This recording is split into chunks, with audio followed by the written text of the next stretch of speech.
welcome back to the Running Wine Mom podcast. I'm your host, Samantha Solinsky, aka the Running Wine Mom. On this episode of our podcast, we are joined by a very special guest, Summer Hull. Is that right? Summer Hull. Did I say? Okay. Also known as Mommy Points. Summer is a renowned expert in the world of points and miles and has been sharing her knowledge and experience through her blog and social media channels for many years. She's a mom, a writer, and a traveler who has made it her mission to help others achieve their travel dreams through the strategic use of points and miles.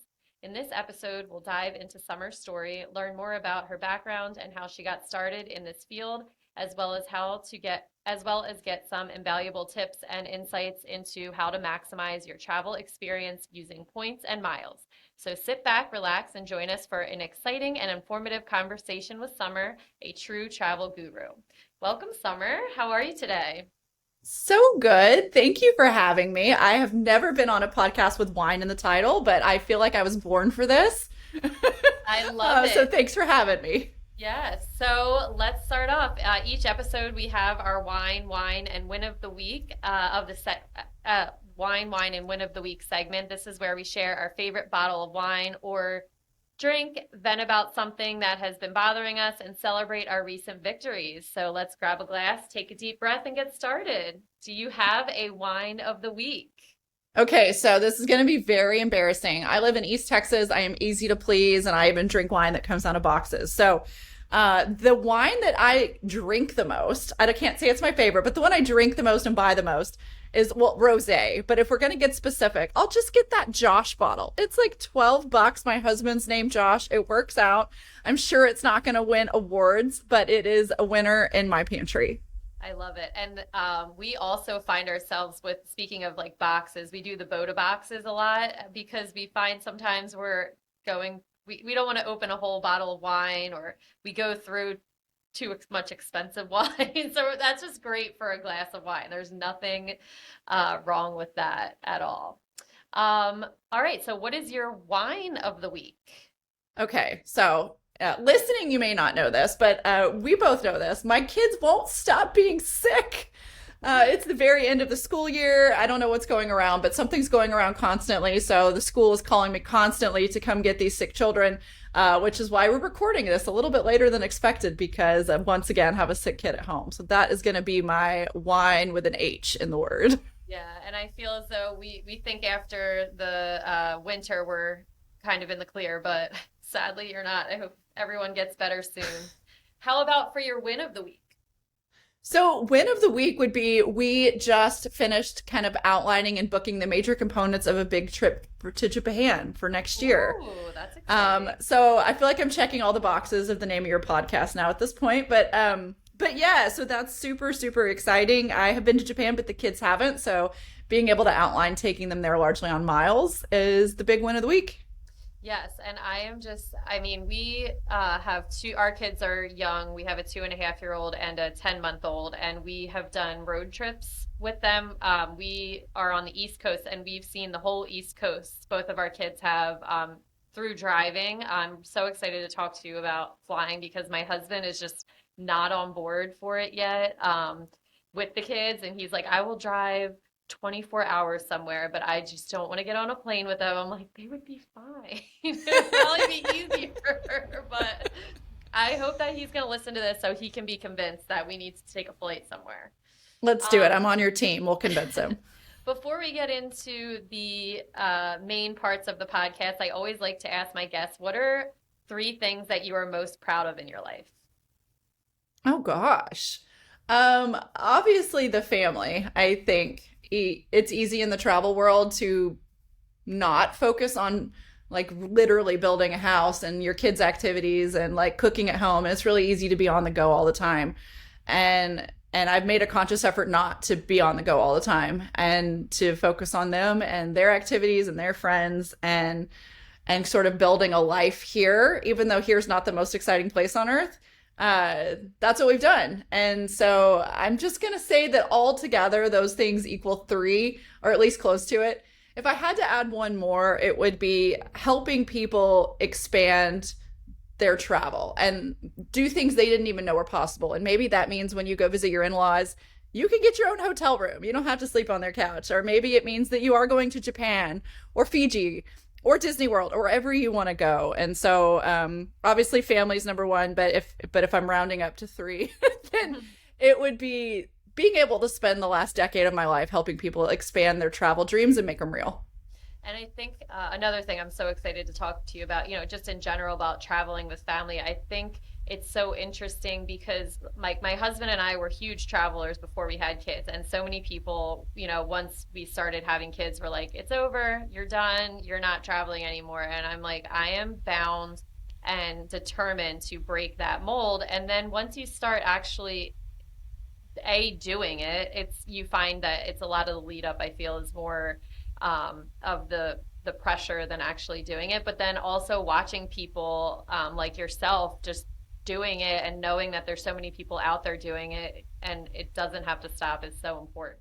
No, it doesn't stop, but it does change. And embracing that change, I think, is the trick. Yes. That makes it work or not work for each family. Yes, exactly. I agree. No more sipping margaritas on the beach by ourselves. So, not for a while, but it does come back. Yes, but it's still just as fun. So kind of how I set the podcast up, I do a little bit of fitness talk, a little bit of parenthood talk, and then we'll get into your big point, big perspective of being mommy points. So let's get right into the fitness real quick. I have a couple questions. What is your favorite way to stay active? Oh, this is a great question. So the honest truth is throughout much of the pandemic, I quit the gym back when everybody was quitting gyms, got a Peloton, used it for a while. And then as life got busier again, never rejoined the gym and stopped using the Peloton. And so that story ended exactly as you would expect, and nothing in my closet really fit anymore. And so I would say about 6 months ago, I got serious about like having some revenge on all my closet that I couldn't use. And so have started to go to the high school track. This is my favorite thing because there is always something going on fun to keep your mind entertained at the high school track. And it's free. And it's people out there that aren't see and be seen kind of people. It is people that want to get better at whatever it is they're practicing out there. And so I've become like almost addicted in a good way to making it out there more days a week than not. And not running marathons, never going to do that, but at least doing a couple of miles, doing some core work and getting outside. So that is my current favorite thing, supplemented with occasional indulgent Peloton rides to fun soundtracks. And you just posted something about that on your story. Was it that you were at the track? And I saw that, and it kind of just brought me back to, we forget that is such a big, important, free thing that you can utilize. And I love it. Yeah. My parents actually last summer, they went to Peru to do the Inca Trail in Machu Picchu, and they're in their 60s. And what they did was they would put on 20-pound book bags and go up to the local track and go up and down the bleachers, and that's one of the ways that they trained for it. I love it. If you have the Peloton app, you can use their outdoor stuff too. They have like outdoor runs and walks as something. Yeah, I think we're going to get serious about doing the Couch to 5K program soon. My oldest and I are registered to do our first 5K at Disney, of course, of all places, later this fall. And my kid will be fine. They can run the 5K tomorrow, but I will I'm not quite there yet, but we're working on it and having a lot of fun along the way, just getting out there every day. And that's a great way to start. It's like weird. I've done it before, and you start out so slow and you're like, I can do more, but it does gradually build up, and that's, good. Yeah. So you said that your motivation was you wanted to get revenge on your closet for, is there any other motivation that you have for fitness? I'm 42 years old. Like it's easier to never stop than to stop and have to start again. But all I could do was start back up as soon as possible. So, but there was a dress. So we do a big TPG award show, where I work at the Points Guy at the end of the year. And I'd order this dress that really should have fit, and it did not.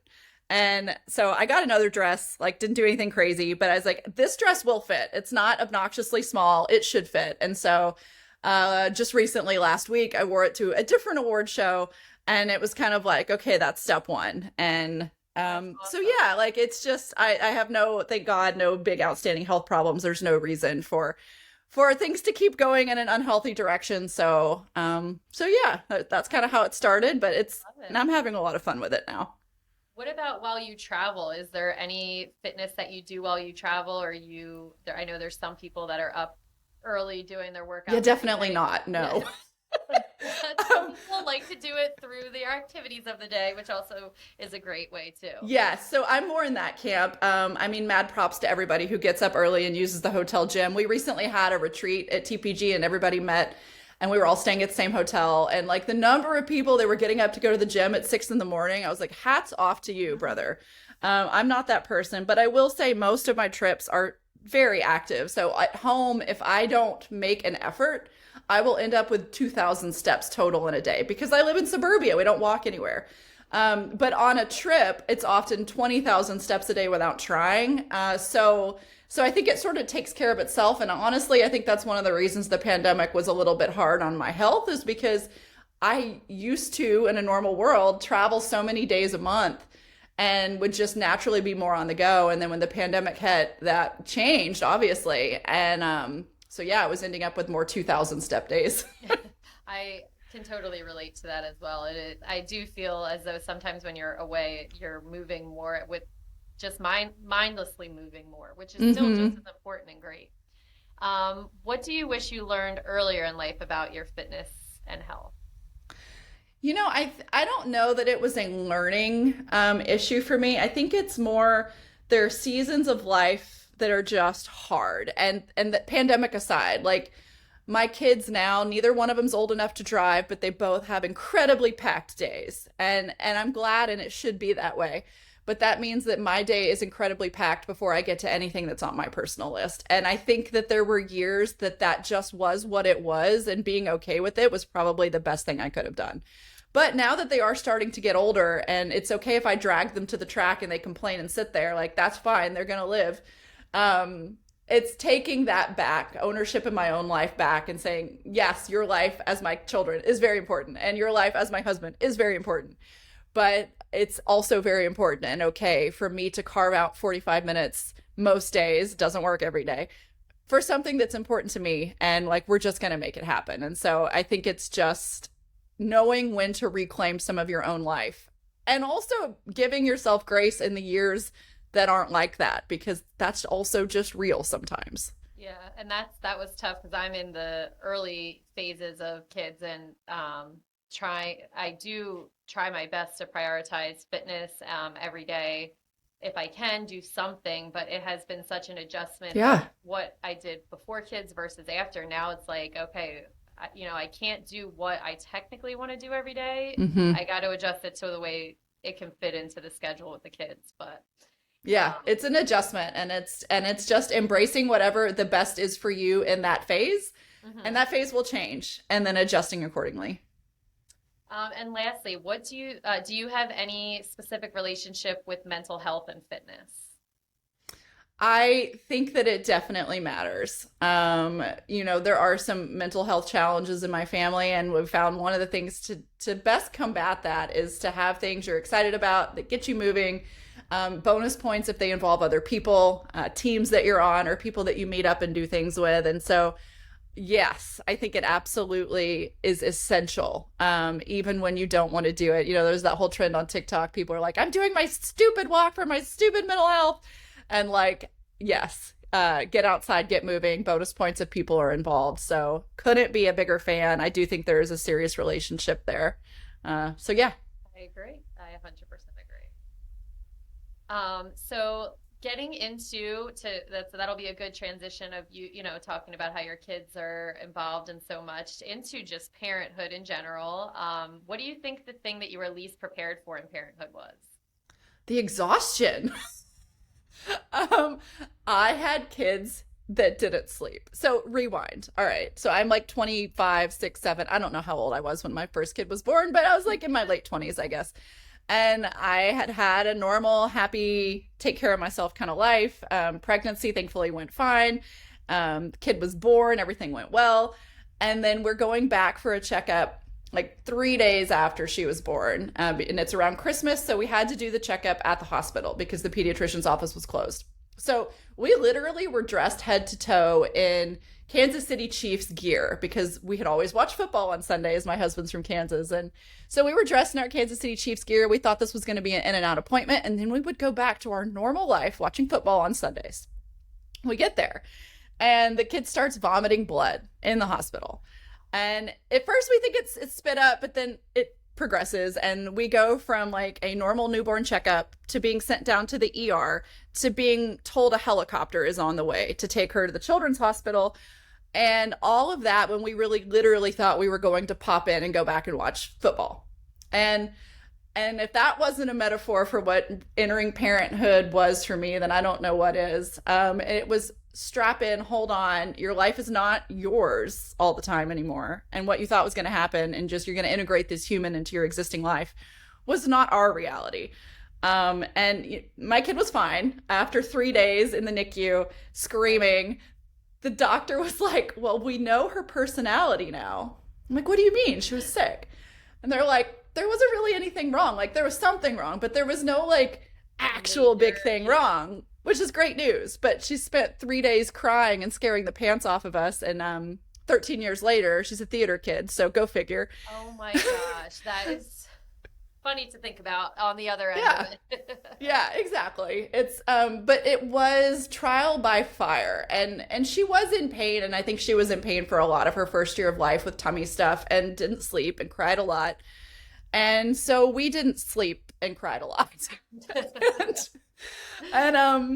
and so I think that was it. I think everybody knows a newborn was going to be hard. I don't think I realized the level of exhaustion that can be persistent for so long. And when we had our second kid, which wasn't for 5 years because I wasn't ready, it happened not the same way again. But the outcome was essentially the same again. They're like, no, everyone said your second one, it won't be as hard. That's horse manure. It was just as hard, just as little sleep. And so, yeah, like it took years, I think, to catch up from that. And it took a toll on everything it could possibly take a toll on.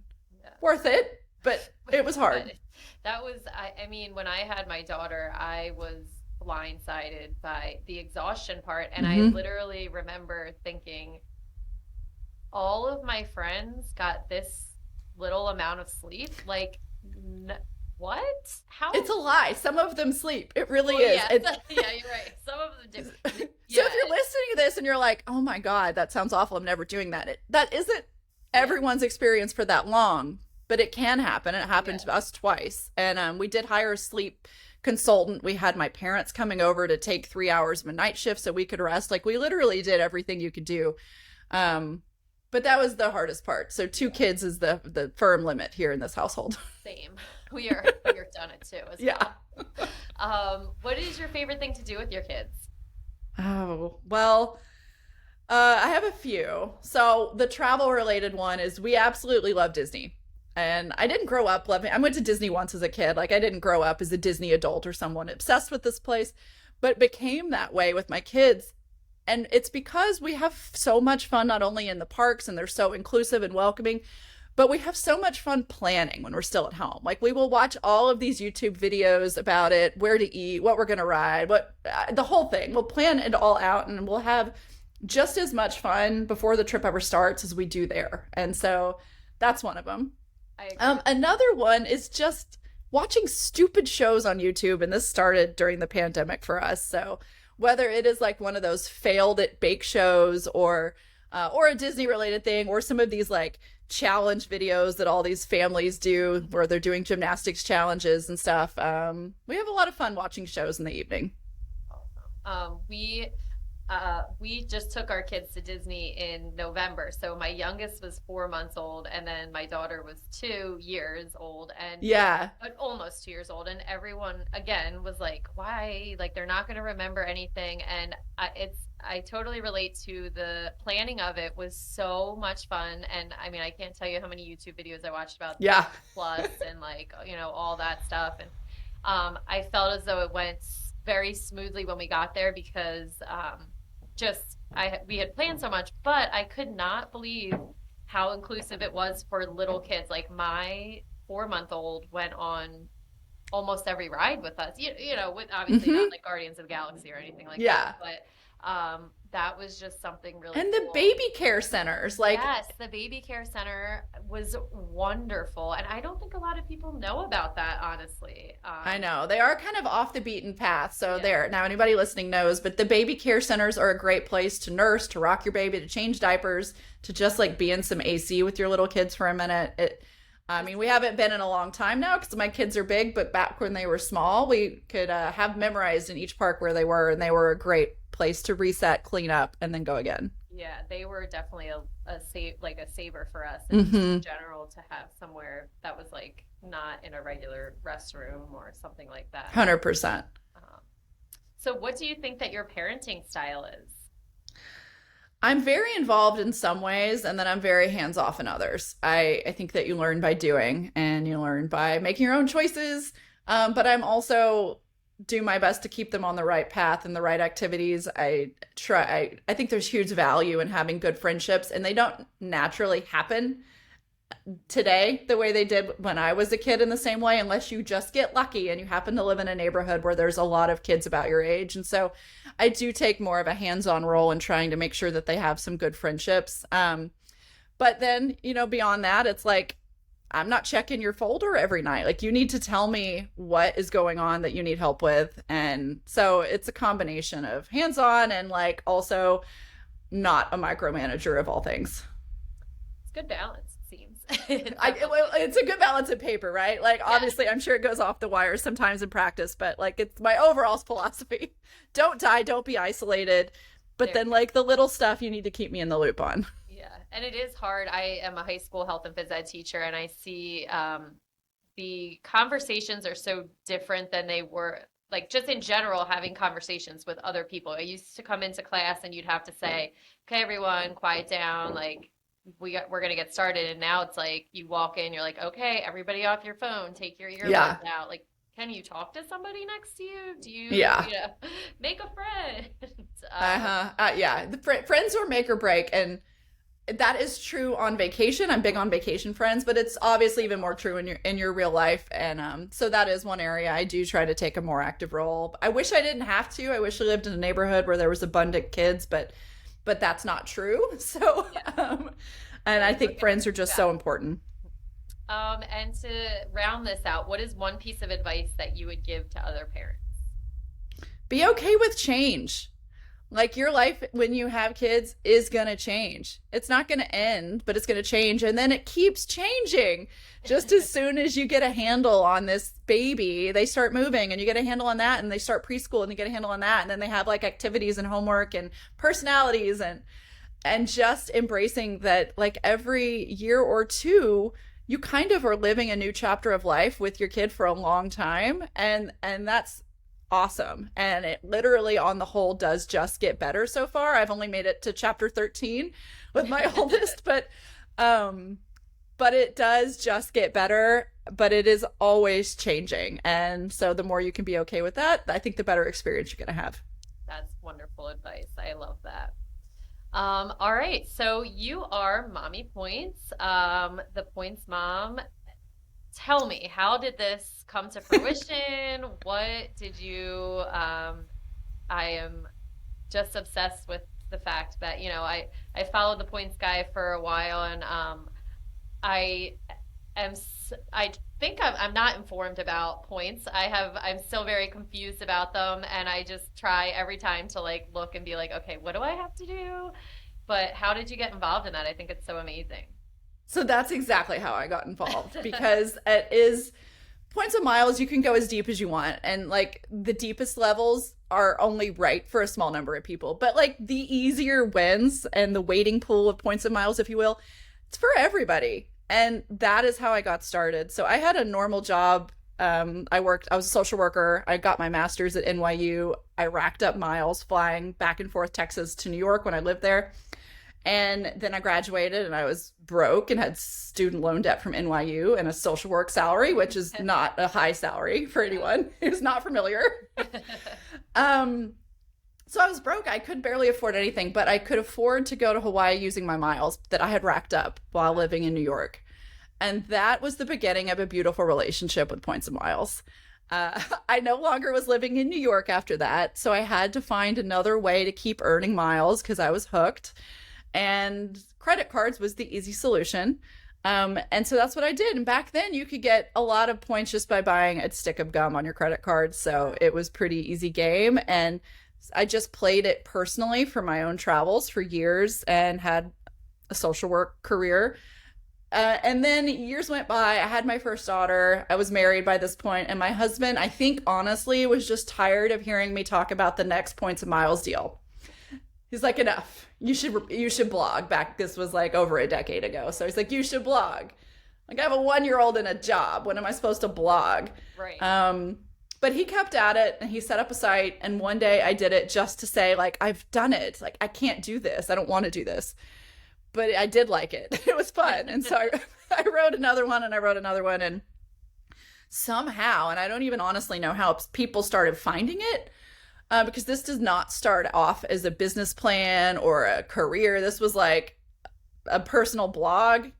But yeah, people started finding it. And within 6 weeks, Randy Peterson, who runs Boarding Area, who's like the godfather of Points and Miles, he had found it somehow and was like, hey, do you want to join Boarding Area? We will kind of do the technical hosting and kind of that side of things, and we'll send you a check each month. And I'm like, what? Okay.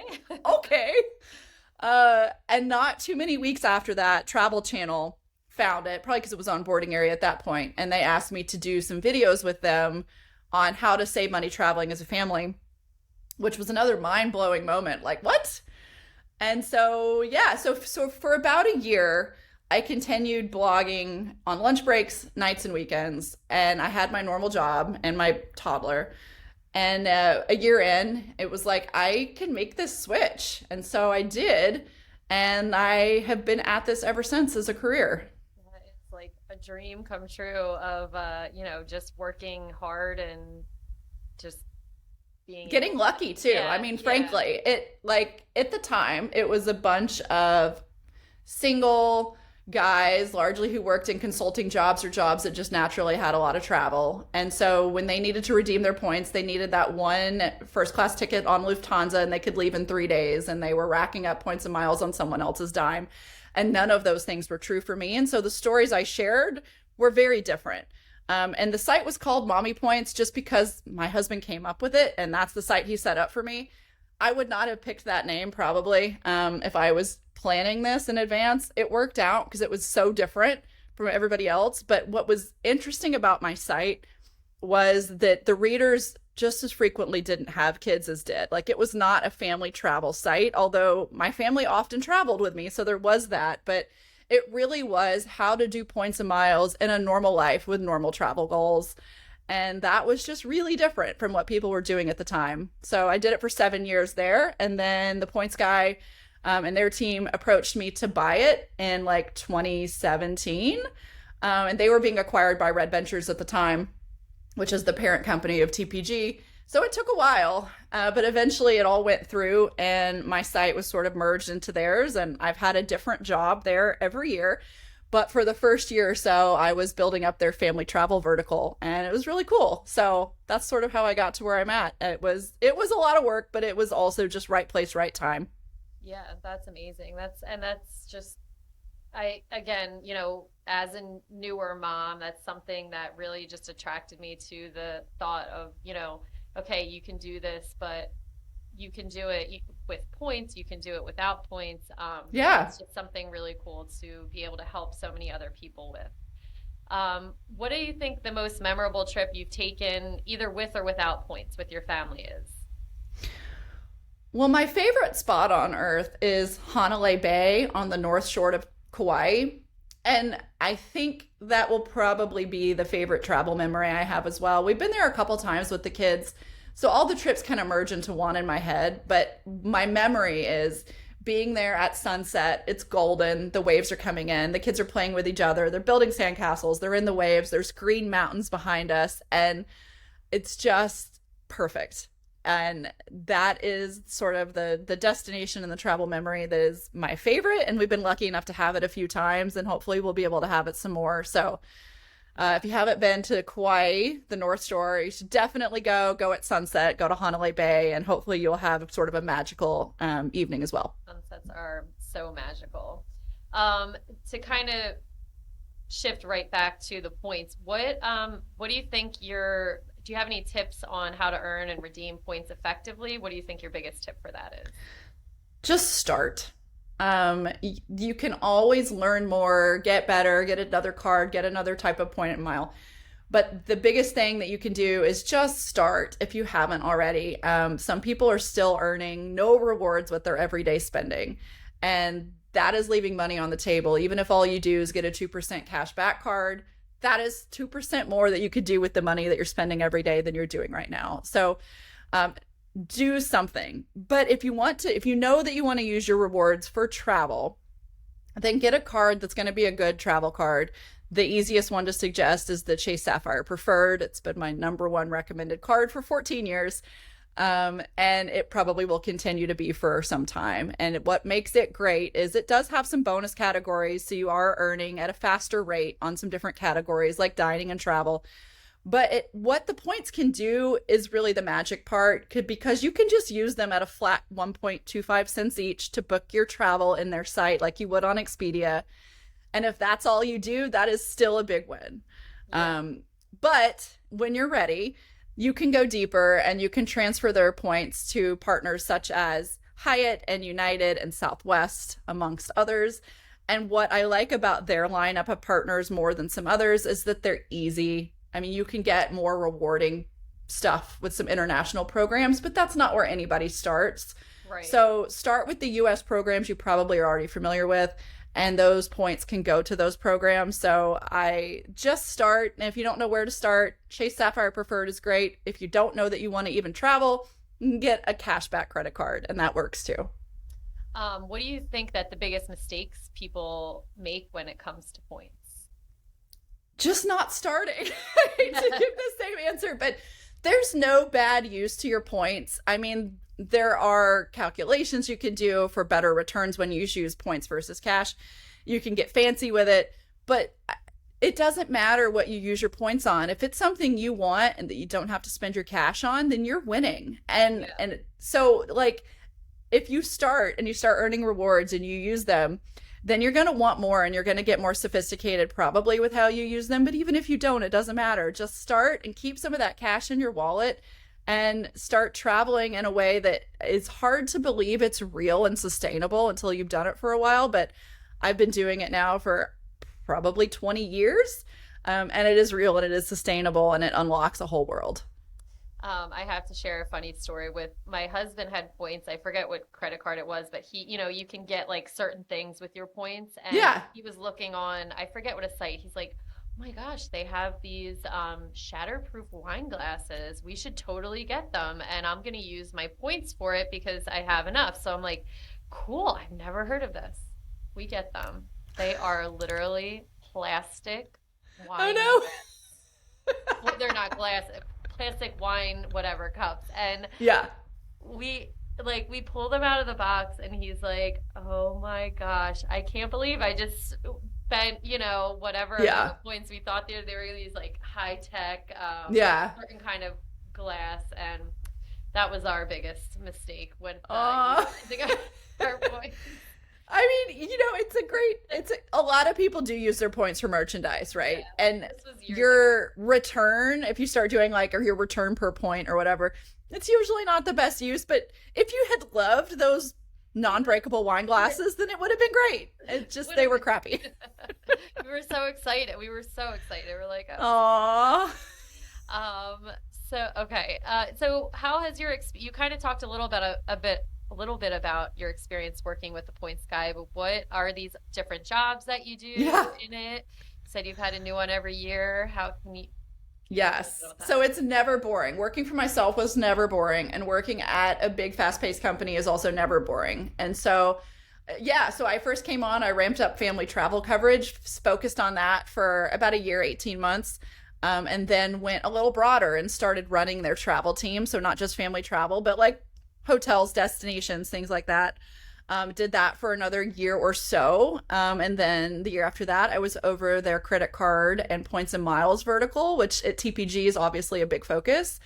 And that was a lot of fun and a lot of great learnings. And then I did a year where I helped ramp up sort of some cross-team, cross-platform storytelling. So TPG's obviously always had a social team, a newsletter, etc. But until like the last year or so, they operated more in silos. And so spent a lot of last year bringing all those teams together and figuring out how we can tell these points and miles and travel stories in a way that crosses platforms, because obviously people aren't reading blogs the way they did when I started one 15 years ago or whenever that was.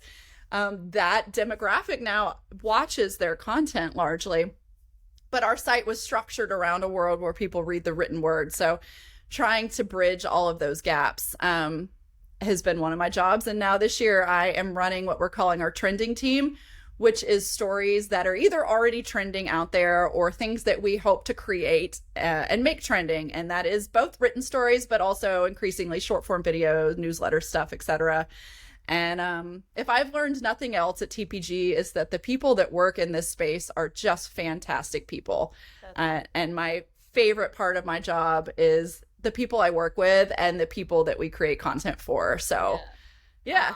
That's the most important thing of, I feel, any job, is to just really love where you're working and who you're working for. And that's wonderful to hear, because, you know, you never know. You don't know if behind the scenes it's something that you are just putting up as a facade for social media or blogs. Yeah. Hear that they're, no. you know, yeah, it is some of my favorite times is when I get to go. I'm remote, and I've always been remote. I'll always be remote unless they're building an office in East Texas. But some of my favorite days are when I get to go into the office and we come up with ideas together. And it's a really, really great group of people. And I'm lucky to be with such creative, smart travelers who just want to get more people out there doing the same thing. Awesome. So to kind of round this part up, can you tell me about a time that you redeemed points for an amazing experience? What do you think your best experience of utilizing your points was for? If you have one specific. There's so many. There's so many. So for my husband's 40th birthday, which has been a while now, we booked essentially around the world tickets in business class. And so we flew from Houston. We spent a couple of days in Amsterdam. We used points to stay at the Andaz in Amsterdam and the Hyatt family. And then we continued on. We flew business class to Istanbul and then on to the Maldives. And we redeemed points to stay at the Park Hyatt Maldives. And then we came home going through Singapore and Taipei, all still in business class. And we re-entered the US from Los Angeles. And so we literally lapped the world. And that would never be something I would even dream of if it wasn't for points and miles. But other than like incidentals and taxes, the trip was 100% booked on points and miles, and not millions. Like, this was a reasonable number, especially 9 years ago when this happened. And it's not a dream I ever grew up having, but it was a reality that we were able to do. And I mentioned at the beginning that I just booked Japan with my kids. So we're going to go next year, and we're flying home in business class, all booked with points and miles. And we were able to get seats for the three of us. And it makes, like, we would go to Japan in economy, but man, that would be rough going back to school the next day, which is what we have to do because we're just going for spring break. So it gives you dreams that you just didn't even know you could dream. And so those are just two of them, but we've been lucky enough to live decades of this at this point. Yeah, I've never flown business class. It is a dream of mine. Yeah. So hopefully I'll start utilizing points a little better, and we can. It's so doable. So just yesterday there was this promotion. Well, it was a few promotions you stack on top of each other, but at the end of the day, you could book business class to and from Europe for 20,000 points each way. Like, business class. I mean, a ticket to Florida can cost me 20,000 points. Wow. So, it is real, and it's not something you need millions of points to do, especially if you're talking about doing it once or twice. It can be really, really affordable, even on your points, if you have some patience and you're like, I'm just going to start earning and we'll figure out exactly what I want to do with them later. Yeah. All right. That's my new goal. I love it. So you travel with your family, which is amazing. As I've said, it's just so inspiring to see. I love watching families travel. I think it's so cool. How do you balance work and family while traveling? You are remote, so do you do your work while you are traveling, or is it like no work time or mix? Yeah, so this answer has evolved over time. I mean, when I worked for myself, which I did for 7 years, there was no PTO. Mhm. I was blogging from the hospital bed the day after I had my Oh my daughter because, gosh. like, that is how we paid our bills. Right. So, so back in the day when I worked for myself, I would not every single day while we were traveling, but so a lot of days I would sort of carve out time. This was also when the kids napped. So when they napped, I would work. I would also often work first thing in the morning for a couple of hours. But now it's different. PTO is Yeah. a great thing. So we do now travel when I'm just off. But also a lot of times we're creating content on our trips, but that's easier to just because you're really just taking photos or videos in the moment, which I would do anyways. Mhm. So it doesn't really feel like work, but we do turn it into content later on sometimes. But yeah, when I was working for myself, it was a lot harder. And we would carve out time, usually in the mornings and then during nap time. What are some of the most family-friendly destinations that you visited? Oh, I've already said Kauai, but I'll say it again. I will say this time though, the south side of Kauai, it rains less down there. There's bigger Okay. resorts. If you're going to start earning points, the Grand Hyatt Kauai is a fantastic use of points. It usually goes for $1,000 a night, but it's can start at 25,000 Hyatt points, and it's just amazing. So I would say that. Obviously, Florida, all of Disney, but anywhere where kids live, kids can travel. So whatever your goal is can be a real thing. My youngest started learning to crawl when we were in Edinburgh, and we were just in this like ridiculously green park with like this gothic arch in the background.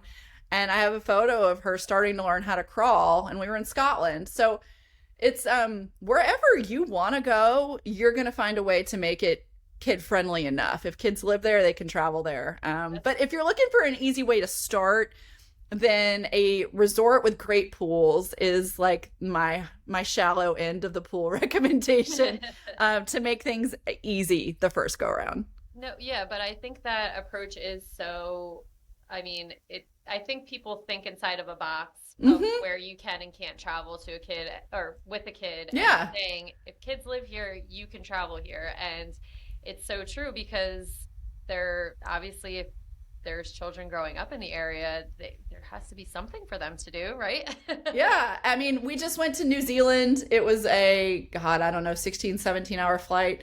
But my kids are older now, so it was easy. Like personally, I mean, I already mentioned having infants wasn't fun for me. Yeah. um, so I wasn't the mom who was hauling my 1 or 2 year old generally Yeah. halfway around the world, except for when we was at Edinburgh. And I brought grandma. Grandmas are secret weapons, but Always important to yeah, bring bring grandma. grandma. Um, but you don't have to haul your children around the world in order to start getting out there. So, like, if that's what you want to do, that's what you should do, and it's totally doable. But like, don't discount going to that beach resort either. Like, you're not restricted to that box, but there's a reason those things are really popular, especially with younger families. Right now, cruises are our sweet spot. We do some crazier international travel, but for a vacation, right now for us, nothing can beat a cruise. And Disney cruise has become our thing because each kid loves going to their little kid club for their age. They have a kid club, a teen club, a tween club. There's even a nursery. And so they keep things pretty relegated by age. And my kids make friends there. They have fun, which means I can just relax and have like nothing that I have Yeah. to do. Nice. Um, and like I mentioned at the beginning, change.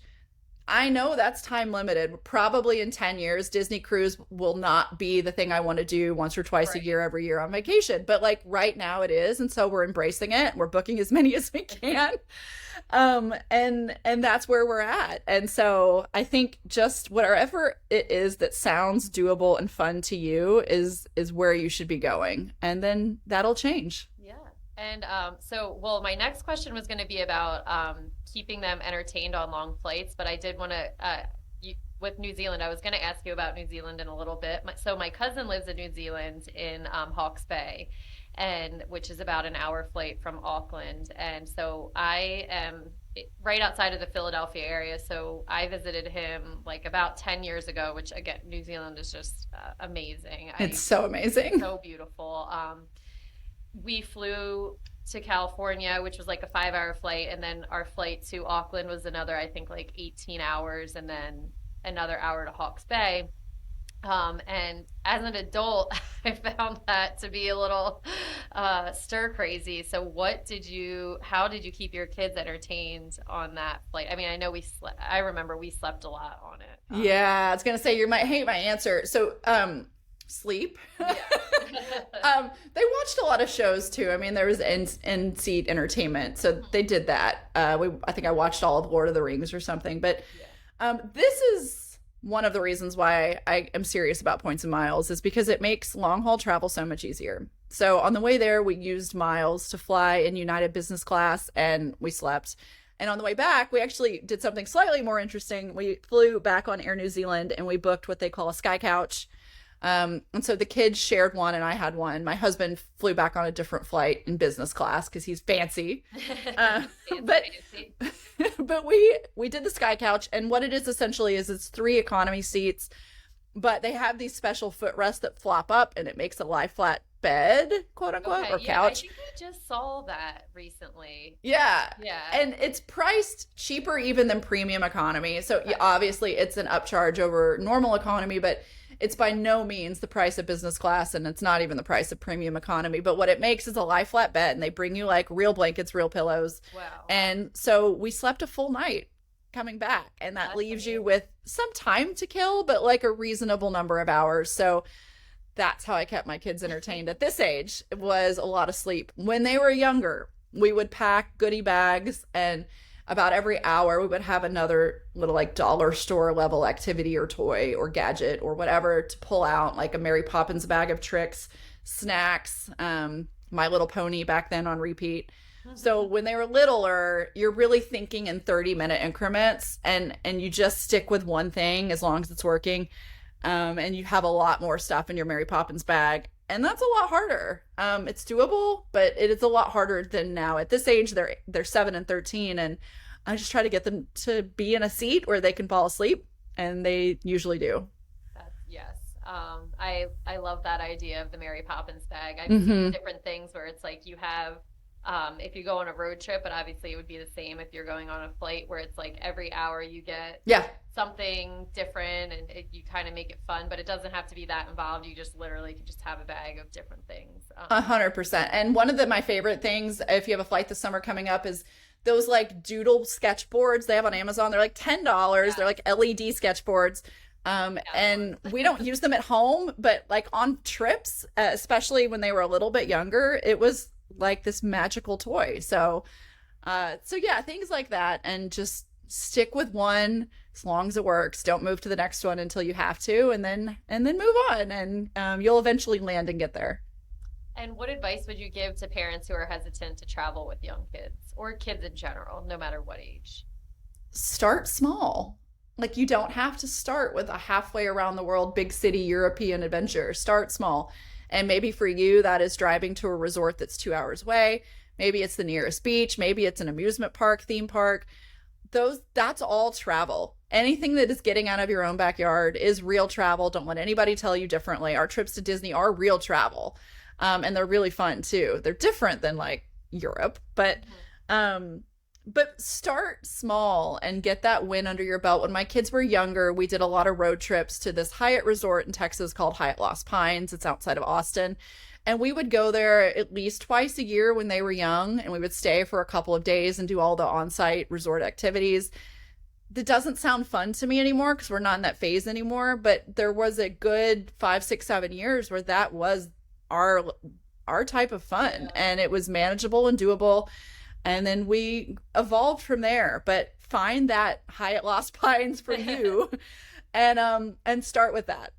Yeah, we always say because we live close to the South Jersey Shore. We're anywhere between an hour and an hour and a half, and we go down there a lot and stay. And sometimes it's more work than being at home, but we're like, we Yeah. don't have to wake up in our house. We don't have to look at our stuff. We are in Yeah. a new environment, and it's just, I think you're right. Stuff like that is just so And you're important. right. It's not always a vacation. And so Mhm. that is part of the evolution when you become a parent. Not every trip is a vacation. In fact, very few are for a while. They are trips, they're not vacations. But what they are, importantly, is a change of scenery. And sometimes your brain just needs that. Even if it's not easier than being at home, it's different. And that is just good for your mental health, for your brain, for your kids, to be able to be flexible. And that will help them as they get older and you are taking bigger trips that are closer to what you might call Mhm. vacation. Yeah. Yeah, it's they kind of just don't really know any differently. Like my daughter will just randomly wake up like, oh, we go to the beach today. I'm like, oh yeah, let's just go. But Yeah, I let's mean, go. sure, okay, let's just do it. Let's get in the car. No, but it is. She kind of knows the deal now, and she's only 2.5, and she knows when we get in the car for a long period of time that she is the end result will be something that she enjoys, which is cool to see. It's so good for them too. So I mentioned Disney Cruise. We're about to go on another one. And one of the things that I've started doing is to be sure that my kids are in.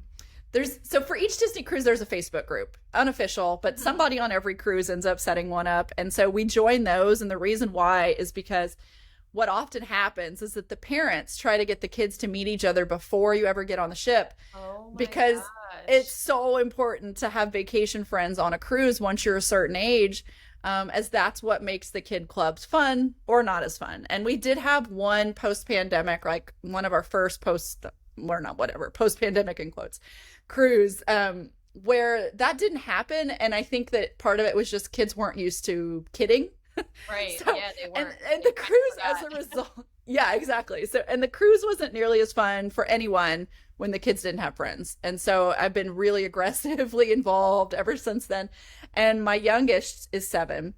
And just last weekend, she had a Zoom with other kids about her age that will be on the cruise so that they know some people and they exchange Yeah. like cabin numbers before they ever get on the ship. And like, sure, you could do that if you'd never traveled before, but you can do it even better if you've spent your whole life sort of in this world where you have a great home life, but you also are used to making friends on the fly Yeah. and engaging with people you've never met before. And so it was really cool. I literally just set her up on the Zoom and I was busy, so I wasn't watching after that. Yeah. And but she managed it on her own and has some people's cabin numbers and names and all that she can't wait to meet when we get on Oh board. my And gosh, she's I 7. So love that. That yeah. I didn't. I mean, I in like anytime I go somewhere, I feel like I join a group like specific to that area of like Hmm. traveling to. I think I'm definitely in a bunch of Disney groups, and Yeah. but I didn't realize for the kids. I mean, that's so smart to and it gives them such great traits for them as a person to be able to converse and meet people out of their Yeah. comfort zone. That's wonderful. It's super cool. So I want to just ask a couple more questions about your blog. I know you answered a lot of them. I kind of just like randomly started one as I started with this pod. This is all kind of new to me with the podcast. I've done social media forever, and um, I just love it so much. I love writing, and I love this, just meeting new people. But like, what tips do you have for writing a blog, or how to get it? I mean, just like you, I'm just doing it in my spare time because I like doing it on topics that I enjoy.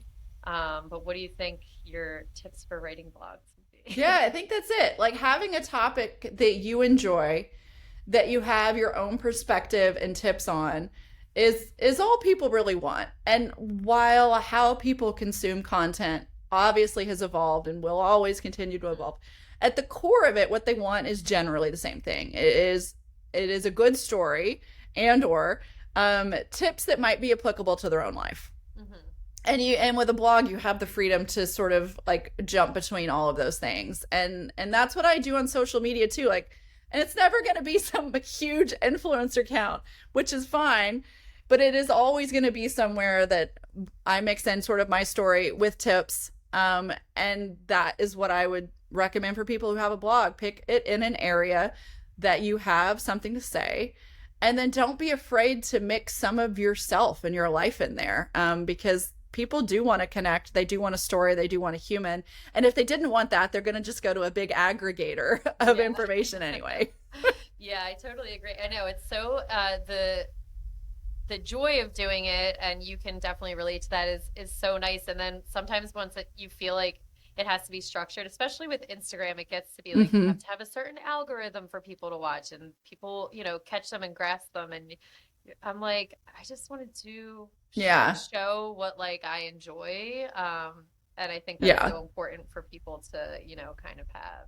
Yeah, and like of course layering in things like the algorithm and the SEO and like that's all important at a certain point, but it only matters if you had something to say in the first place, and then you can build on that. But just being kind of like my advice with Points and Miles would be for people to just don't be afraid to start. Just start and tell what you care about and what you think is helpful and what you would tell your friends. That's how mine started. I didn't even know people could find it who I didn't give the link to, like, and so I assumed that if I was writing for anyone, I was writing for like my cousin, my aunt, my friend, my neighbor, and I still am.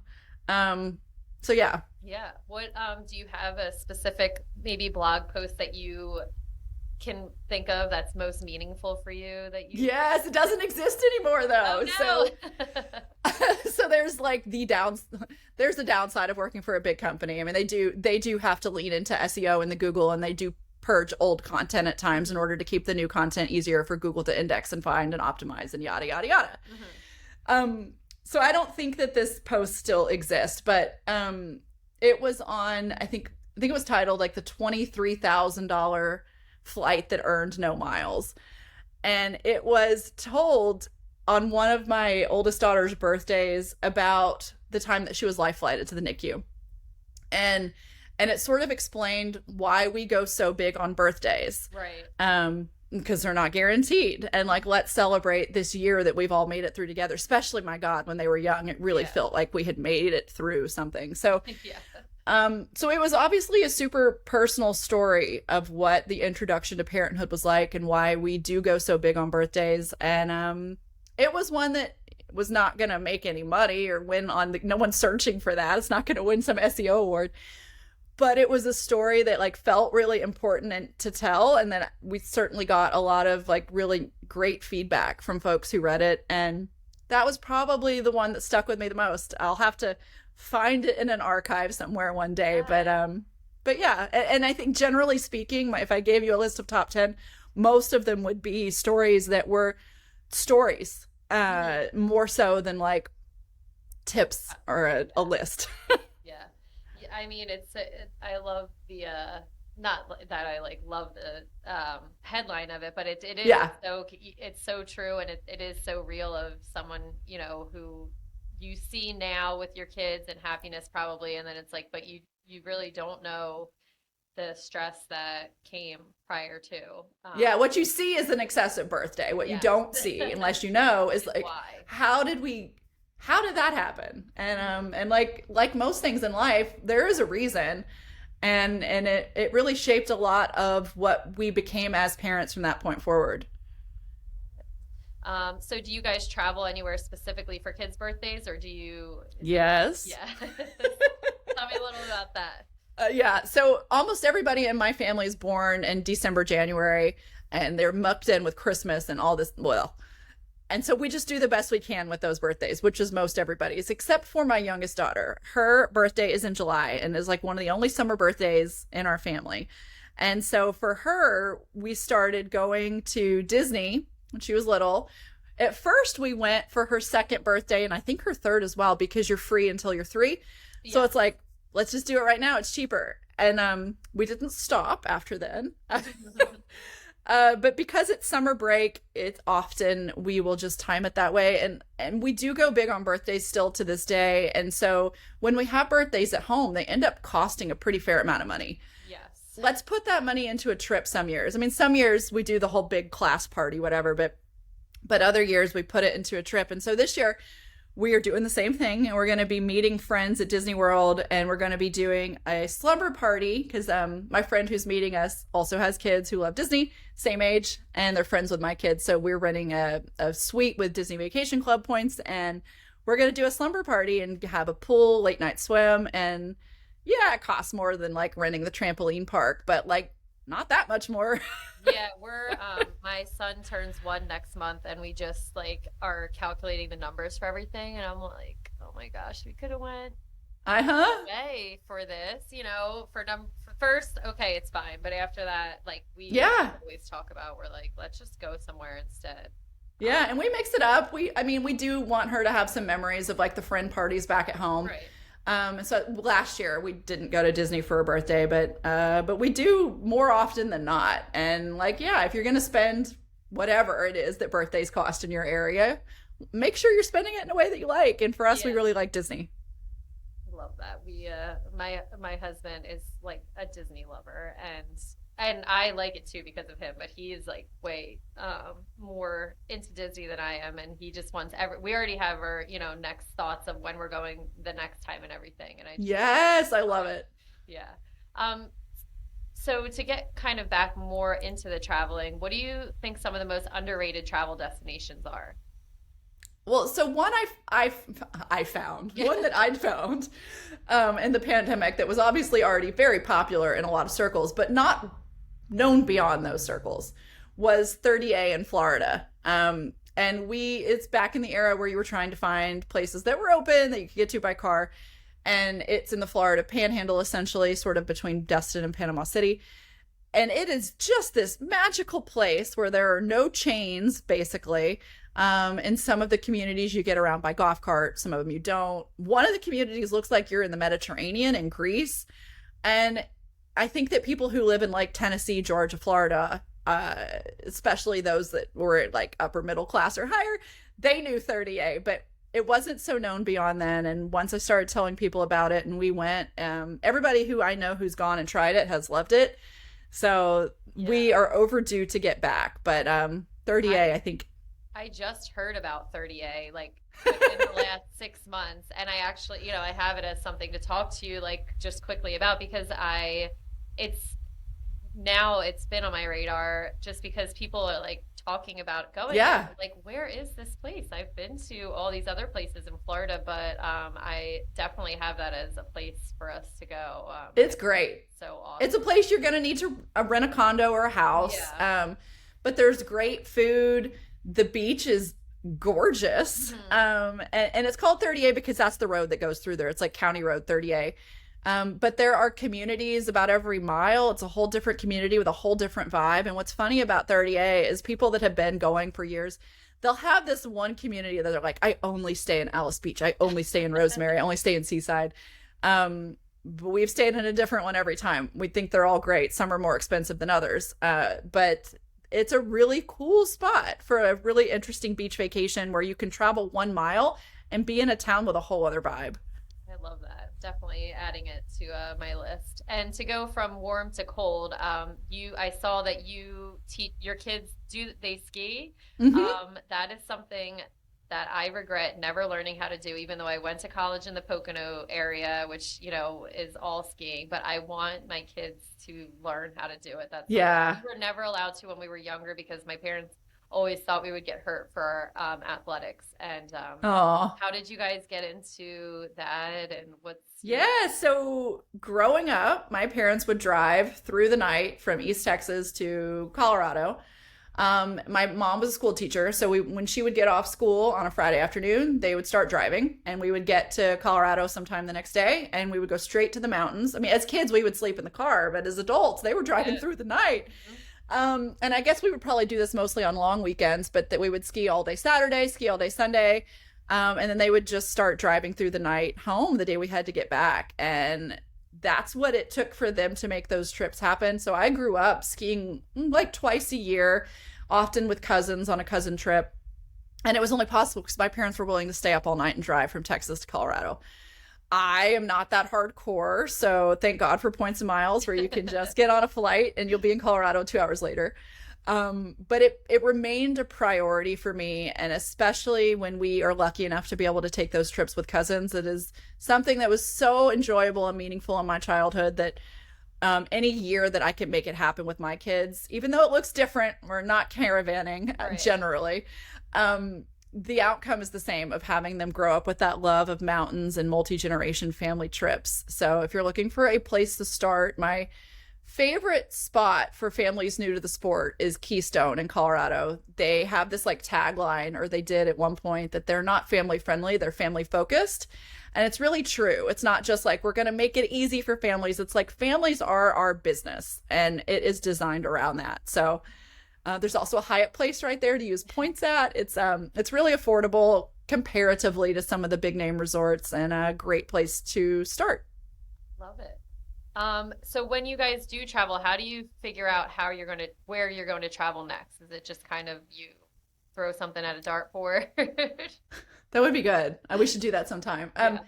So we have our list of favorites that we return to, not every year, well, except Disney, but that we return to as frequently as we can. Like I mentioned, Kauai. We're overdue to get back to Kauai, and that's great, but it does make it hard to balance new places and old favorites, which, first world problem. But that's what we do essentially. We balance a mix of places we know that we love and we want to get back to, and then we try to intentionally mix in new places as well. So like that was our first time to New Zealand when we went there a few months ago. This will be my first time to bring the kids to Japan. So it is sort of an intentional mix. And because I'm in this business as well, sometimes that helps me try new places, because nobody wants to read the fifth story about the same place. Like you do need to update them periodically, but when something new is built, or there's an emerging place, or you want to find like a hidden gem or whatever, that works better with content creation. So that is layered in as well. And I watch probably a lot of the same social media accounts and message boards as everybody else, and get inspiration from there too. Yeah.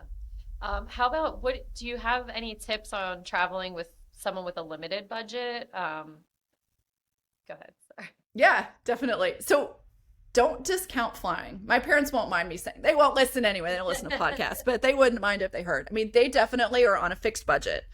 And they still travel more than they ever knew possible. They do it largely by leaning into low-cost carriers. So they will book those $19 or $29 flights on Spirit or Frontier.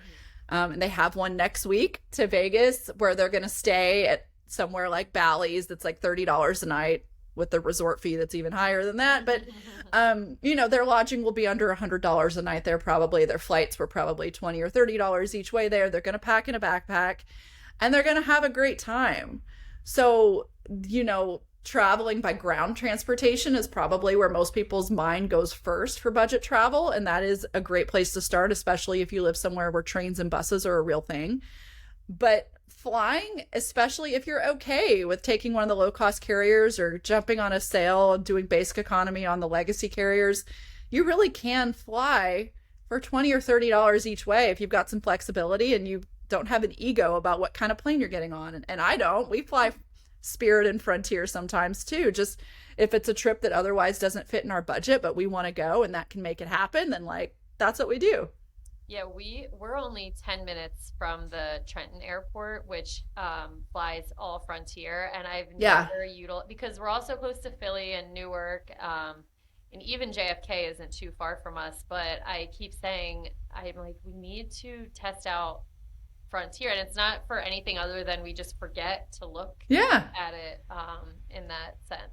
And especially now, a couple months ago, they had that whole push to seat families together without extra fees. And every airline's doing this a little bit differently, but most of them now are having some sort of process, and that does keep families seated together without having to pay extra fees. So you really can now potentially actually book those cheaper seats and not have to then pay seat fees on top of that. So don't be afraid of the low-cost carriers. Yes, of course, things go wrong sometimes, but things go wrong sometimes with every airline. Everything, yeah, seriously. So when you do travel, do you have anything specific, anywhere specific that you look to figure out how to get authentic local experiences? I will, I'll be honest and say not so much directly. Our parent company does own this company called Elsewhere, which I do want to try at some point because that is their specialty. And they have local guides in different countries around the world that will plan these really authentic local experiences for you. So I want to do that one day. But mostly what I do is I just look, I Google, I watch on social media. we were just talking yesterday about getting back to Kauai, and there was this truck there. I think it was called like Sushi Girl. And it's just a girl who ran a sushi truck, and it was one of our favorite spots we all remember. And that's the kind of thing we do a lot of research for, the best things to do in, and we will give preference to those that you can only have that experience or that meal there. But I don't have like a certain place per se that I go and get all that information. It's more like Google searches, message boards, joining groups like you mentioned. Facebook may be complete garbage for seeing your uncle's political preferences, but it is still a gold mine for joining some private travel groups that are kind of niche in the area that you're looking for. And then again, I'm really lucky to work in this industry, and there's a really good chance that I work with someone that's been wherever I'm going and has some one-on-one specifics and advice to share. Yeah, I'm in a group, Girls Love Travel, and Yeah. I have a subgroup of the moms, but that is my go-to for sure. I type in wherever we're going and then see all the forums Yep. of people and the comments that people say, oh, you have to go here. And Yeah. my husband thinks I'm just crazy because I like go through and literally type out every single thing that people recommend. And then I see, okay, a lot of people recommended this place, and kind of looking into it to see what fits in our budget and where we're going to stay and our plan and all that has been. People are always like, how do you find these Mm-hmm. places? I'm like, do you look? Yeah, there's no Yeah. one source is the honest answer. Yeah. But yeah, I do think that if you travel a lot and you're not on Facebook, maybe consider it just for the travel groups, Yeah. even if you don't post anything else in your life. They have really helped me personally so much. Like 145 here.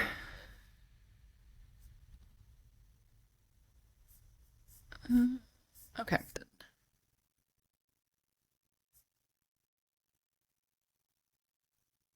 Um, a, um,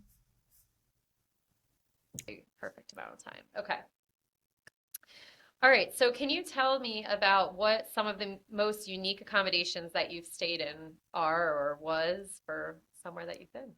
totally. So my favorite two that were sort of different than the others was one was we did those glamping tents, which was for me Cool. the perfect amount of camping. I'm not a campy person. I'm not going to pitch a tent with a sleeping bag if I can avoid it. But we went to Glacier National Park a couple of years ago and booked the under canvas glamping tents. One of them, we had two because my parents were there, and one was sort of up in a tree a little bit, and then another one was just kind of on the ground. And they had running water, they had toilet showers, but they were still a tent, and they felt like a tent with a real bed, so glamping. And it was just a perfect blend of camping without me being miserable, but it was super cool for my kids to get kind of that experience. And then the other one was when we were in Finland. So we went after the pandemic when we missed seeing Santa for a year or two or whatever that was. We took revenge on the pandemic and we went to Finland, and we went in search of Santa. And there's a place there where he has a hut in the woods. And it's like this multi-day experience Yes, doing I've Christmassy seen things. it, and oh my gosh, I'm so is it there? I've seen, I think, on social media, and Yeah. I'm so excited to hear about this because it's Yes. on my bucket So list. it's so amazing. Especially if you've got kids kind of in the right age frame to have this sort of fun. And so one of the nights that we stayed there is northern Finland. I want to see the northern lights, and so we booked a little hut that had kind of the glass ceilings, and it was just very Scandinavian and cozy anyways. And then you add in like this amazing glass roof situation where you're looking out at the tundra everywhere and up at the stars. There were no northern lights. I've still never seen the northern Oh lights no. despite going to northern Finland and other places, but it was still just a really cool special spot. That's amazing. Yeah, we went to Iceland in the summer years ago, and we didn't think we would see the lights because of the way that the sun is up so late, and we went to Yeah. the bar, and the bartender was basically like, if there's darkness, you can possibly see it. So I like downloaded all these apps really Oh quickly. yeah. We quickly saw it. It wasn't anything like, the big pictures, but we did get to see a glimpse of the Northern Lights, which I was really excited about. That's awesome. So we've talked a lot about lots of positive travel, but we know it's not always, stress free, can you tell me about a particular challenging trip you've taken and how you overcame that? Yeah, so the first one that comes to mind was a ski trip where I took my two kids, and it was just me and them. A lot of times Josh does not come with us. He's not someone who was born to travel.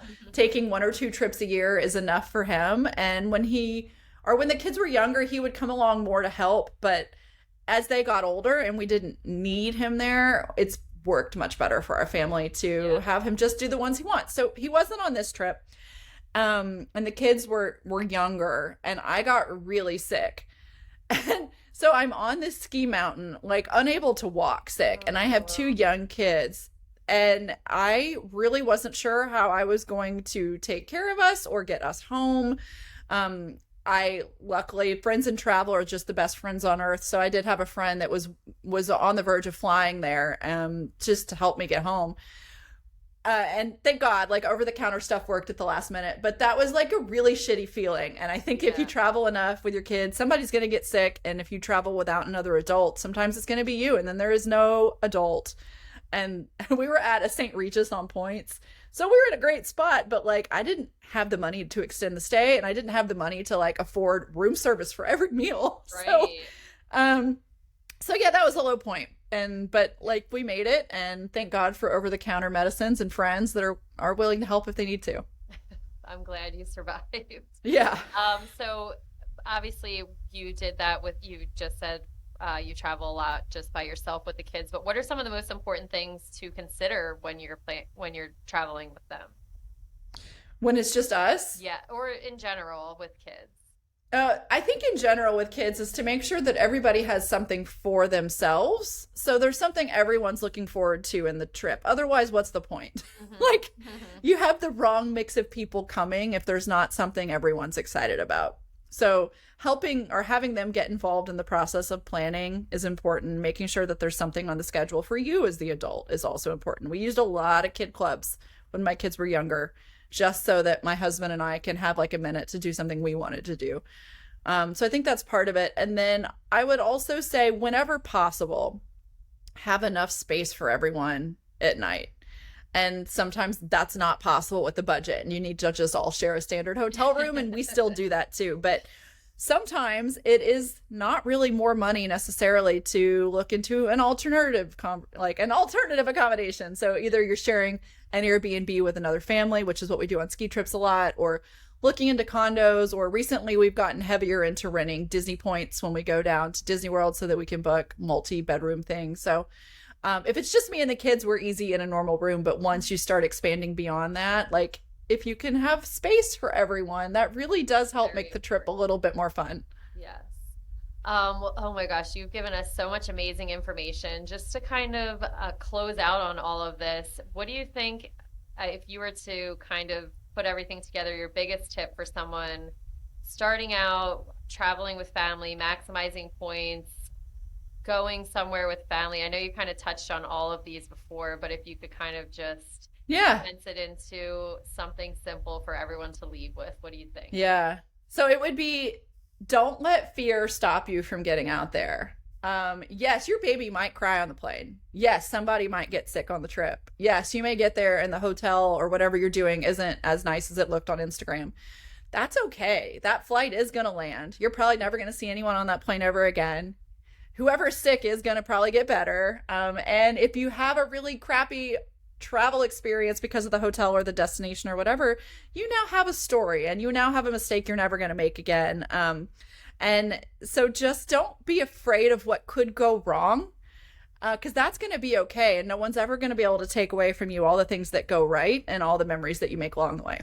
I agree. Oh my gosh, that's so right. No one can take away all the things that go right. And there will, just like in everyday life, things are going to go wrong, but I feel as though if you can focus on the good outweighing the bad, every trip that we've taken that we thought we were kind of insane to do has been such a great, there have never not been something that, we didn't love more than we didn't. Exactly. Yeah, there will be low moments. That's real. That's true. You may feel like you should never leave your house again at a certain point on your trip, but that moment will pass, and then all the good stuff is what's going to remain. Yes, I I agree. All right. Well, I think that wraps up our episode. I hope everyone found this conversation with Summer as informative and inspiring as I did. Whether you're a seasoned points and miles enthusiast or just starting out, I'm sure you've picked up some valuable insights and tips from our guest. Remember to check out Summer's blog, and Instagram is at Mommy Points. I'm going to link in the show notes all of her blog and lots of the information that we talked about today. Make sure you follow along to stay up to date on latest news and trends in the world of traveling and travel hacking. And as always, you can follow me at the running wine mom _ for everything fitness and motherhood with a side of wine. Thanks, Summer, so much for joining me today. This was wonderful. Thank you. Thank you. Everything was great. Don't forget to subscribe, like, and review the podcast. And I hope everyone has a great week, safe travels, and I will be back next Tuesday. All right. Well, thank you so much. Oh my gosh. Yeah, of course. Thanks for having me. Sorry for being a little late. Thanks for adjusting the time. That's totally fine. I'm not in my house right now. I'm out we have like a little workspace in our community that you can utilize, which is really cool. They have a little podcast room. So I'm excited. How perfect is that? I love it. So I'll email McCarthy for some stuff for you with I just will usually like the podcast cover. There's 2 pictures that we have. And then if you can either send me or I can kind of look on your Instagram. I usually kind of do the night before a little like reel of pictures, and that's totally up to you as well, like 5 to 10 pictures. Yeah. If you see stuff you want, just take it. If you need anything else, just holler. I always like to ask just because. Yeah. But if you want to send me the 2 for the episode cover, that would be great. Just because I feel like they're more personal, and with the other ones, I can kind of grab based on like the clip that I'll utilize. So, and then Sounds I'll good. also ask her if there's anything specifically she wants me to link. Otherwise, just kind of based on what we talked about, I'll link some stuff. All right. Okay. Well, thank you. Thanks. I hope you have a great rest of your day. You too. Have a good one. Bye. Bye.